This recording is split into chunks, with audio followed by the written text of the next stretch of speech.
Alright, we're talking about photosynthesis today. Now, this should be a bit of a review because this topic has come up in lecture before.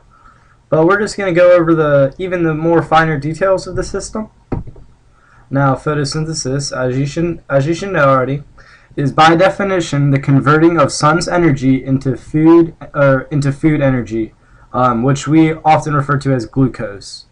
The equation, which we've also touched on before, is CO2 plus H2O plus light equals glucose and oxygen. And you can see here in our diagram we have the photosynthesis coming in here, and this is going to be the chlorophyll, right, in the leaves.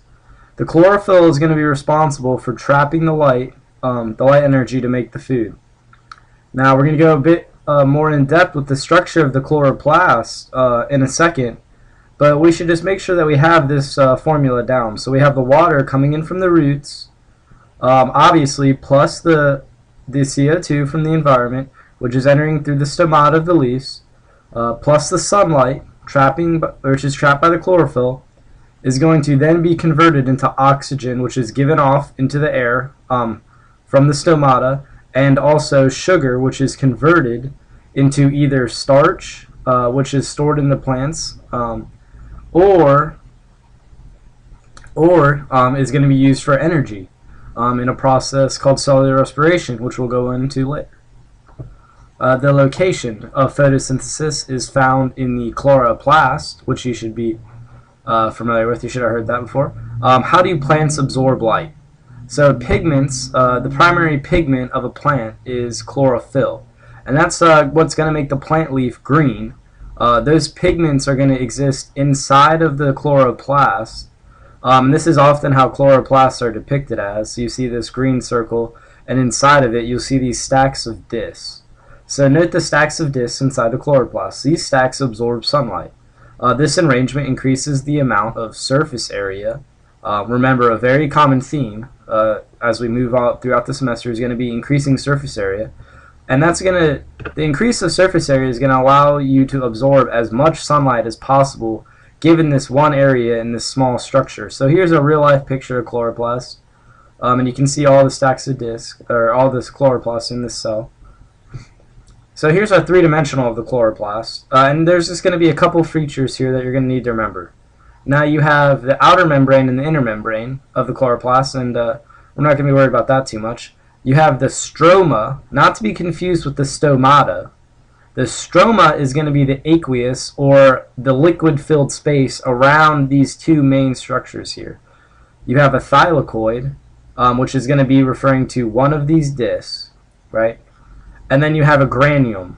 And a granium is going to be a stack of thylakoids all together. So one of them is going to be a thylakoid, and then a stack of them is going to be a granium. So here's a picture depicting the oceanic and continental chlorophyll concentrations in June.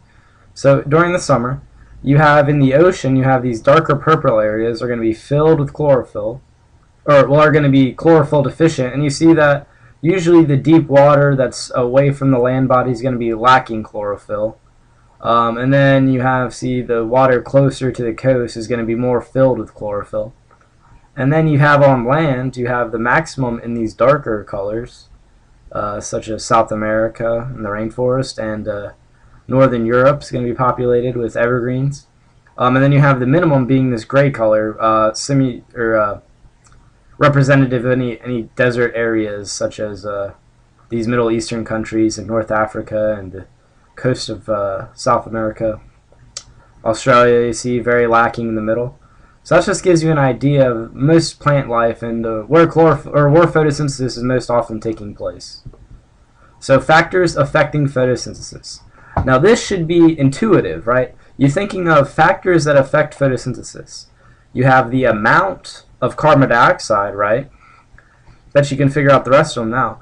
The amount of water, right? Because those are both going to be reactants, and then also the amount of sunlight.